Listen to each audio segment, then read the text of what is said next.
What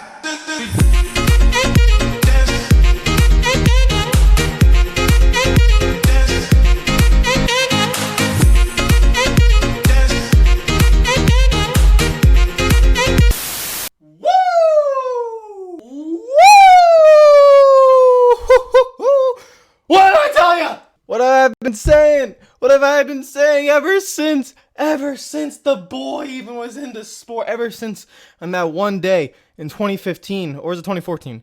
2014 in Chicagoland, and a young old man named Jeff Gordon got out of the race car after battling with Kyle Larson, and said, "Oh, this boy's gonna be special." Since that day, 6 years ago, I've been saying, get that boy in a better race car than Ganassi Racing. It took 6 years. It took a lot of mistakes. It took some pretty bad things. It took losing your job, getting fired, losing your house, having to go to a smaller house, which, to be fair, you got losing $1 million home is not like the end of the world. You still gotta live in a pretty big home. Losing all your sponsors.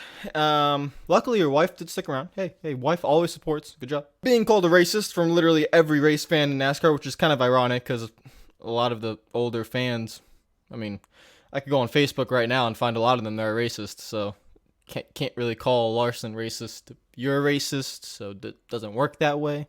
It took months. You went and did some dirt racing. You reflected on life. You learned. You became a better person after making the mistake that you made.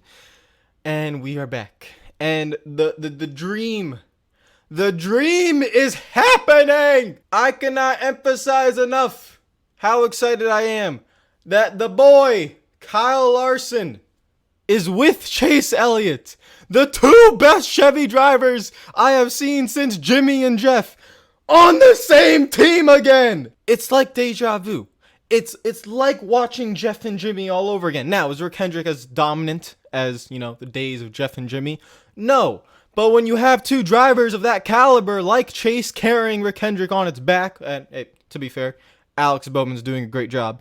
But in terms of race wins and overall race pace, Chase Elliott is carrying Rick Hendrick on his back. And now we're going to have someone to the talent level that can match him in terms of Kyle Larson. Oh my goodness. With a new car coming in 2022 that might allow the drivers to actually race again and race loose race cars and be all slidey and stuff, which would give Kyle Larson the ability to showcase his talent in a car that can win. It's gonna be good days.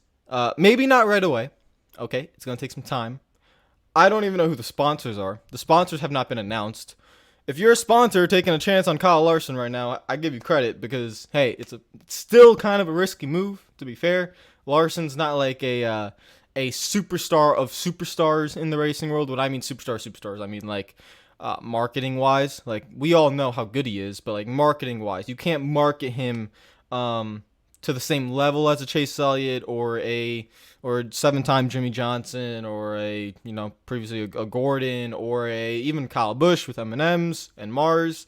Denny Hamlin always has had backing from FedEx. But a driver that transcends, like Haley Deegan when she comes up, like a Danica Patrick or GoDaddy, right? Transcending the sport. Bubba Wallace recently now with all his multitude of sponsors and heading to the new Michael Jordan racing team. So I don't know who the sponsor is going to be. That's not been announced yet as I'm making this video. It's been an hour since the video was announced, or the announcement was announced. So I don't know, but it is going to be the number 5 car, which is nice. We get to see the return of the 5. Last time we saw it was with Mark Martin. So and those are really good days, by the way, too. Dude almost won a championship, age of 50? So it's insane. And I'm just super excited. I am super excited. No disrespect to William Byron or Alex Bowman. They're great. They're still improving. Obviously, Hendrick has a lot of faith in Alex Bowman, letting him take over the 48 car. And Byron he's slowly getting better. I don't think the improvement has been as quick as a lot of people have wanted. But he's getting there. He didn't win the Truck Series Championship, but he should have. I'm pretty sure he won like 6 races that season. He also won the Xfinity Series. He won the Xfinity Series Championship. So you don't run that well in the lower series and not have the talent to be able to improve. I'm just saying, When we all knew when Elliott came in that Elliott would be a superstar. Well, at least I knew it. I mean, I'm not trying to be arrogant here, but like if I see a driver coming up and if I just watch them drive for a few weeks, I'll be able to tell if they have superstar talent. Elliott had superstar talent. Larson had superstar talent. Byron, I think the talent's there. I don't know really what's going on in the Cup Series right now, why it can't really improve. But with Rick Hendrick, the thing is, like, it's never been all 4 cars have been great. I think the closest it's ever gone was 2010 with 3 of them, and then Junior was struggling. But Mark Warren, Gordon, and Jimmy finished, I think, like 1, 2, 3 in the standings or something like that. So like that's the closest I've ever seen them get to having 4 cars be great. Usually there's always 1 or 2 cars that are struggling. In the recent years, it's been 3 cars. Jimmy's been struggling. Bowman has just been learning, and so has William Byron. Bowman has been winning here and there, though, so I would say he's been the second best driver out of the lot. But Elliott, no one's been on the level of Chase Elliott in terms of winning, in terms of race pace, in terms of competing. No one's been on that level. Kyle Larson can be on that level. Maybe not next year. You got to get used to the team. You got to get used to the car. Or maybe you could pull a Kevin Harvick 2014 and just downright dominate right from the go and dominate for the next 6 years. You never know, depending on who what they do there. But that's the duo. That, like, Byron is great. Bowman is great.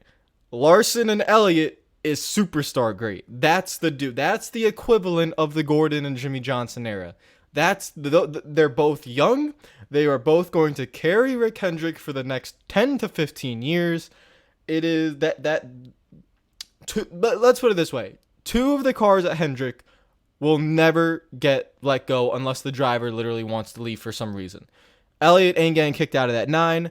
Larson ain't getting kicked out of the 5. It just won't happen. So if you want to go race at Hendrick Motorsports now, you got to hope that William Byron or Alex Bowman struggle. And Bowman just got signed to a new contract. I'm pretty sure drive for the 48. So I don't know. That lineup is young and it's set for the future. But in my opinion, I have not seen superstar level talent from Bowman yet. I have not seen superstar talent level from Byron yet. I've seen it from Larson, and we're seeing it now with Chase Elliott. This is a dangerous team. If Rick Hendrick can get the cars going to where they were back in the day, just a few years ago, around a decade ago, a little bit longer, but back in the day, if he can get it to that level, watch the hell out. I still rate Kyle Larson so incredibly highly. I mean, I can't rank the drivers right now, but Larson's always been in my top 3. Always. He is insane in terms of driving talent.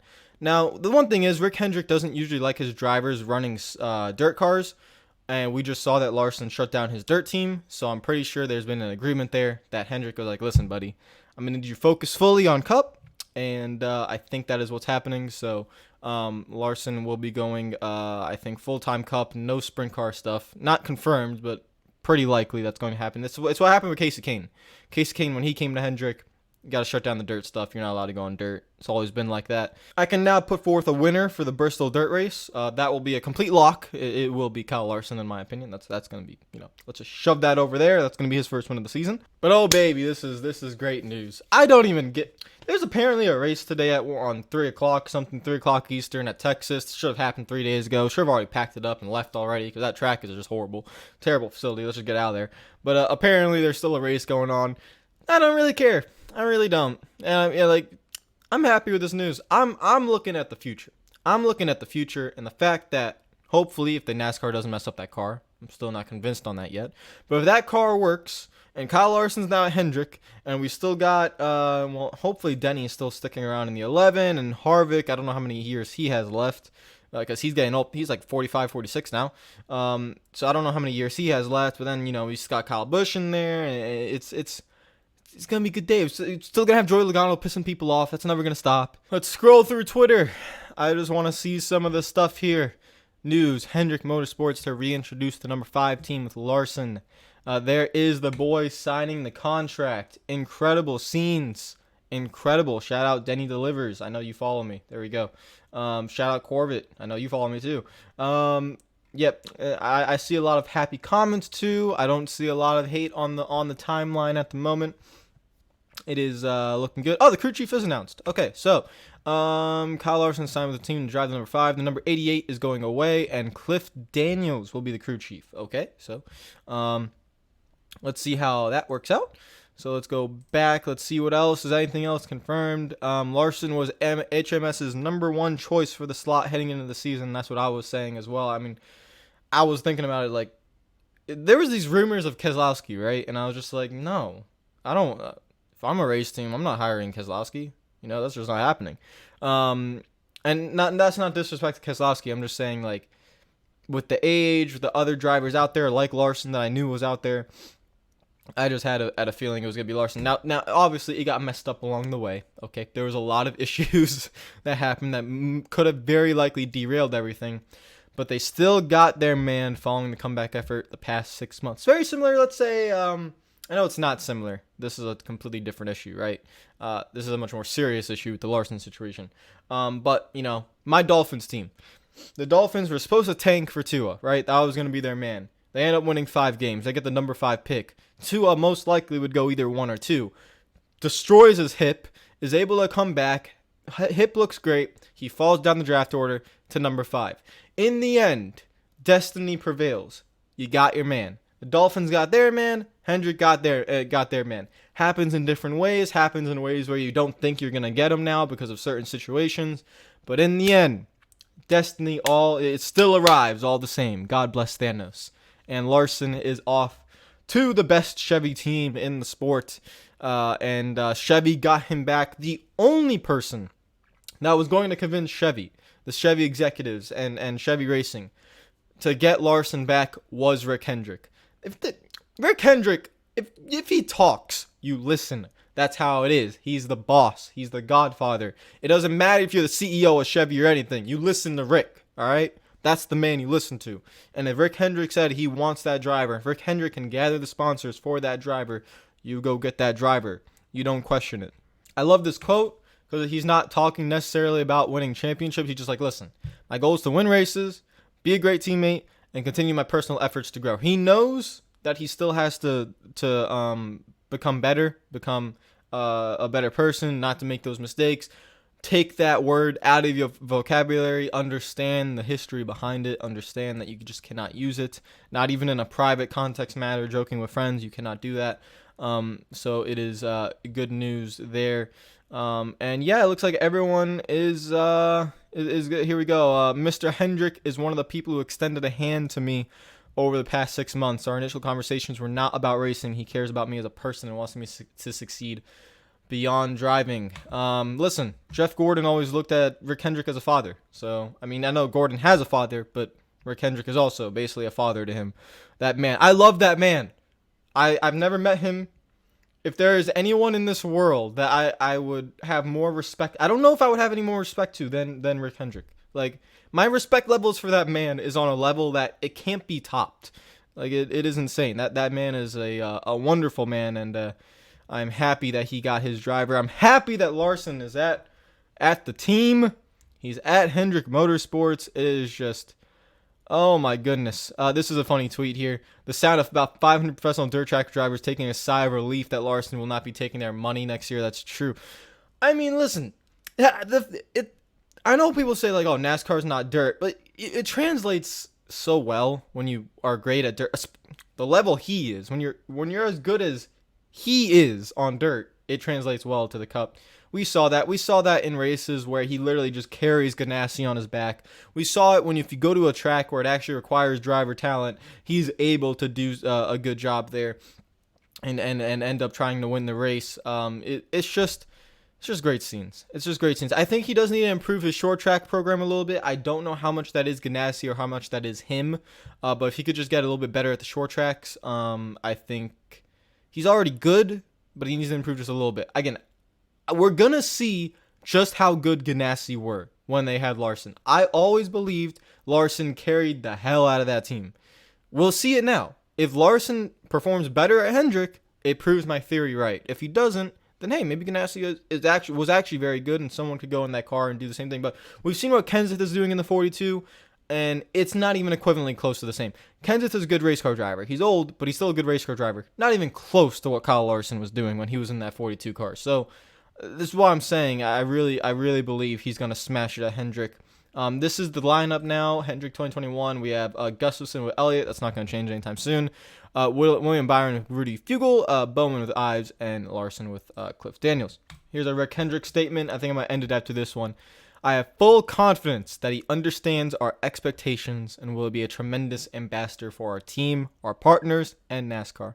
Kyle and I have had many, many conversations leading up to today's announcement. Again, this is not about racing at this point where he's talking about being a better person, being the ambassador, being one of the leaders of the team, one of the leaders of the sport. If he wins, he obviously will be one of the leaders of the sport. So that is something that you have to take care of to get. Why is Brie Larson now all over my timeline? All right, come on, listen. I'm trying to get to Kyle Larson. Okay. All right. At that point, we should stop it. Okay, we could stop it. By the way, for this, Amelia Clark, Queen. All right, Queen of Dragons. We already know that. Okay, yeah, we should stop this now. Okay, we're entering a little bit of dangerous territory. So I saw politics going closer as well. Okay, so I'm gonna end it there. If you like the video, make sure to hit the like button. If you're new to the channel, make sure you subscribe. Obviously, you guys can tell my passion here. I am very excited. I am very, very excited. Follow me on Twitter and Instagram if you're not already. Subscribe if you're new. Hit the like button if you enjoy the video. Apparently, the like button does something with the algorithm. So please hit the like button. I know, like, usually I never do it when I watch other YouTubers. Trust me, I know. It's just like, it just bypasses your head. But it does help me out somehow. I don't know how. I guess it just gets recommended more. The channel gets recommended more. I don't know how it works. Just hitting the like button, it really works. So take care of yourselves and peace out.